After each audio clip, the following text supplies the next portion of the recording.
আসসালামু আলাইকুম প্রিয় দর্শক, তথ্য বিষয়ক উপদেষ্টা জনাব মাহফুজ আলমের স্ট্যাটাস নিয়ে আজ সারাদিন মোটামুটি আলোচনা হয়েছে এবং এই আলোচনাটা সবচেয়ে বেশি মনে হয় বিব্রত এবং ক্ষতিগ্রস্ত করেছে নতুন রাজনৈতিক দল এনসিপিকে। গত কয়েকদিন ধরে আমরা দেখছি যেন একটা রাহুর গ্রাস এনসিপির উপর পড়েছে। আমরা একাধিক ঘটনা দেখলাম, চাঁদাবাজি করতে যে তাদের নেতাদের গ্রেপ্তার হওয়া, তাদের স্টুডেন্টদের গ্রেপ্তার হওয়া, অথবা উমামা ফাতেমার সেই স্টেটমেন্ট, তার লাইভে এসে নানা কথা বলা, এই সবই এনসিপির জন্য একটা বিব্রতকর পরিস্থিতি কিন্তু জন্ম দিয়েছিল। এবং এই মুহূর্তে সবচেয়ে বড় যে ঘটনাটা ঘটলো সেটা হলো মাহফুজ আলমের একটা স্ট্যাটাস। মাহফুজ আলম সোমবার রাত 2:51 মানে প্রায় ভোর রাত বলতে পারেন আপনি, সোমবার দিবাগত রাত, এই 2:51 একটা স্ট্যাটাস দিয়েছেন। এই স্ট্যাটাসটার কারণ কিন্তু অন্য একটা। স্ট্যাটাসটার কারণ হলো আগের দিন একজন বিদেশ থেকে একজন ইউটিউবের বিভিন্ন রকম কন্টেন্ট আপ করেন মিস্টার বনি আমিন, উনি একটা অভিযোগ করেছিলেন।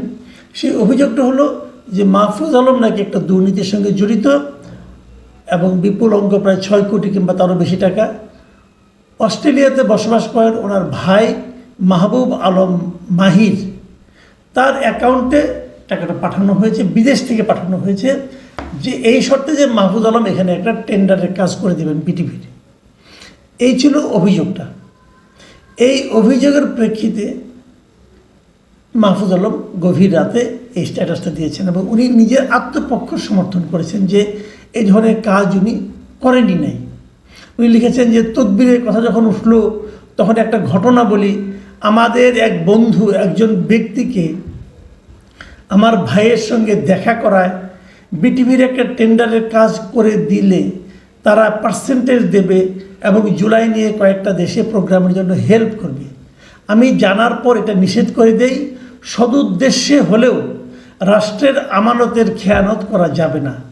পরবর্তীতে সে টেন্ডারের কাজও স্থগিত হয়ে যায়। এই হলো মাহফুজ আলমের কথা। এবং মাহফুজ আলমের বক্তব্য হলো এটাকেই পরে এই যে কথোপকথন যেটা ছিল ওর ভাইয়ের সঙ্গে, সেইটাকে অডিও রেকর্ডটা বিভিন্নভাবে ছড়িয়ে প্রমাণ করার চেষ্টা করা হয়েছে যে মাহফুজ আলম এখানে একটা বড় অঙ্কের টাকা দুর্নীতি করেছে, করে তো ভাইয়ের অ্যাকাউন্টে পাঠিয়েছে। এটার প্রথম প্রতিবাদ কিন্তু মাহফুজ আলমের ভাই, যিনি অস্ট্রেলিয়ায় থাকেন, তার বড় ভাই মাহবুব আলম, উনি নিজেই করেছেন। উনি মাহবুব আলম মাহির উনি স্ট্যাটাস দিয়েছেন ফেসবুকে এবং সেই সঙ্গে এই পুরো বছরের জানুয়ারি থেকে ওনার যে ব্যাঙ্ক অ্যাকাউন্টের কথা অভিযোগ করা হয়েছিল আগে, যেখানে ট্রান্সফার করা হয়েছে, সেই ব্যাঙ্ক অ্যাকাউন্টের পুরো ডিটেল দিয়েছেন। এবং সেই ব্যাঙ্ক অ্যাকাউন্টে দেখা গেছে যে এত বড় টাকা লেনদেন কখনোই হয় নাই। ওখানে সবচেয়ে বড় লেনদেন আমি নিজে চেক করে দেখলাম যে $1000 হয়েছে। তো $1000 তো মনে করেন 1 লাখ টাকার মতো। এবং ওখান থেকে নিয়মিত সে খরচ করছে। বোঝাই যায় একটা স্টুডেন্টের ব্যাঙ্ক অ্যাকাউন্ট যেরকম হওয়া উচিত এটা ঠিক সেরকমই একটা ব্যাঙ্ক অ্যাকাউন্ট। এবং সেখানে মাহবুব আলম বলেছেন যে 24 ঘন্টার মধ্যে বনি আমিনকে তার কাছে ক্ষমা চাইতে বলেছেন। যদি বনি আমিন ক্ষমা না চান তাহলে উনি এরই মধ্যে অস্ট্রেলিয়ার আইনজীবীদের সঙ্গে কথা বলেছেন এবং প্রয়োজনে উনি আইনগত ব্যবস্থা নেবেন বলেও জানিয়েছেন। এটা হলো মাহফুজ আলমের বড় ভাইয়ের কথা।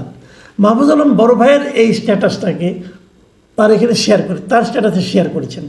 শেয়ার করে উনি বলেছেন যে এই সঙ্গে উনি জড়িত না। এগুলি কিন্তু একটা একটা অভিযোগ এবং তার জবাব। কিন্তু মাহফুজ আলমের এই স্ট্যাটাসে যে বিষয়টা নিয়ে সবচেয়ে আলোচনা হচ্ছে, যে বিষয়টা আলোচনা বলেন, বিতর্ক বলেন, অনেক কিছু হচ্ছে, সেই জায়গাটা কি?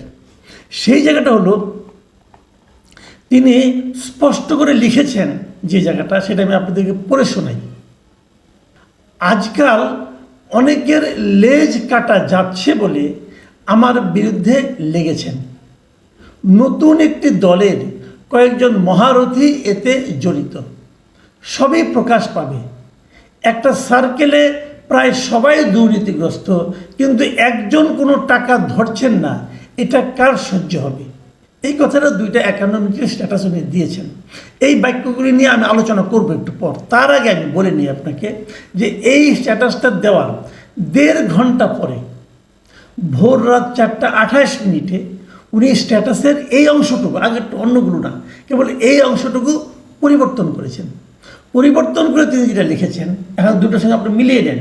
পরিবর্তন করে লিখেছেন, আজকাল অনেকের লেজ কাটা যাচ্ছে বলে আমার বিরুদ্ধে লেগেছেন। এটা কিন্তু ঠিকই আছে, ওখানে আছে, এখানেও আছে। কিন্তু ওখানে ছিল যে নতুন একটি দলের কয়েকজন মহারথী এতে জড়িত, সবই প্রকাশ পাবে। পরের বার দেখা গেল উনি 1.5 ঘন্টা পরে চেঞ্জ করে লিখছেন, বিভিন্ন দলের কয়েকজন মহারথী এতে জড়িত, সব ষড়যন্ত্রই প্রকাশ পাবে। এই হলো ডিফারেন্সটা। আর শেষে প্রথম স্ট্যাটাস উনি যেটা লিখেছিলেন যে একটা সার্কেলে প্রায় সবাই দুর্নীতিগ্রস্ত, কিন্তু একজন কোনো টাকা ধরছেন না, এটা কার সহ্য হবে? এই কথাটুকুকে উনি তার দ্বিতীয় স্ট্যাটাসে বাদই দিয়ে দিয়েছেন। এখন প্রথমত প্রশ্ন হলো, উনি 1.5 ঘন্টার মাথায় এই স্ট্যাটাসটা চেঞ্জ করলেন কেন, সংশোধন করলেন কেন? আবার দেখুন, প্রথম স্ট্যাটাস দিয়েছেন 2:51, মানে প্রায় 3টার দিকে, রাত 3টার দিকে। রাত 3টার সময় এই স্ট্যাটাস পরে অনেক লোক বিক্ষুব্ধ হয়ে গেছে, তাকে ফোন করছে। এত রাত্রে কে জেগে থাকে? সবাই কি জানতো যে মাহফুজুল আলম এখন স্ট্যাটাস দেবে? জানতো না তো। তাহলে উনি নিজেই চেঞ্জ করলেন। উনি অবশ্য এটা ব্যাখ্যা দিয়েছেন। উনি ব্যাখ্যা দিয়ে বলেছেন যে পরের যে স্ট্যাটাসটা, সেই স্ট্যাটাসের নিচে বিশেষ দ্রষ্টব্য দিয়ে মাহফুজুল আলম লিখেছেন যে কয়েকটা বাক্য নিয়ে অযথায় জল ঘোলা হচ্ছে, তাই এডিট করে দিলাম। জুলাই কতিপয় লোকের কাছে পলিটিক্যাল মোবিলিটির ল্যাডার, একটা না কয়েকটা দলের মহারথী আমার বিরুদ্ধে কাজ করছেন, কিন্তু সবার এখন গুজববাজ আর সুবিধাবাদীদের বিরুদ্ধে ঐক্যবদ্ধ থাকা দরকার। যাক, একটা দার্শনিক বক্তব্য, সবাইকে ঐক্যবদ্ধ হতে বলেছেন, সবাই ঐক্যবদ্ধ হতে ওনার কথা হওয়া অন্তত ভালো, এটা দেশের জন্য ভালো। আমার যে একটা আলোচনা সেটা হলো, আমি কিন্তু প্রথম স্ট্যাটাসটাকে উনি যদিও সংশোধন করেছেন কেন, যে কয়েকটা বাক্য নিয়ে অযথায় জল ঘোলা হচ্ছে। আমি জল ঘোলা করতে চাই না, কিন্তু আমি ওই বাক্যগুলো নিয়ে আলোচনা করতে চাই। কারণ ওই বাক্যগুলো উনি যতই চেঞ্জ করুন না কেন, ওটার কপি কিন্তু সবার কাছে পৌঁছে গেছে, এবং আমার কাছেও একটা কপি এসেছে, এবং যিনি আমাকে পাঠিয়েছেন তিনি ওই বাক্যটুকু আবার মানে চিহ্নিত করে দিয়েছেন যে এটা উনি কী বললেন। তো উনি যে কথাটা বলেছেন সেটা নিয়ে আমরা একটু আলাপ করতে চাই। সেই জিনিসটা হলো প্রথমটা নিয়ে, সেটা হলো উনি বলেছেন আজকাল অনেকের লেজ কাটা যাচ্ছে বলে আমার বিরুদ্ধে লেগেছেন। অর্থটা কি? লেজ কাটার গল্পটা আপনারা সবাই নিশ্চয়ই জানেন। যে একটা শেয়াল মুরগি চুরি করতে গিয়েছিল, তবে ধরা পড়ার পর ওই গ্রামের লোকজন ওটা লেজ কেটে দেয়। তারপর সেই লেজ কাটা শিয়াল এসে অন্য শিয়ালের সঙ্গে মিশতে পারে না, তার লেজ দেয়।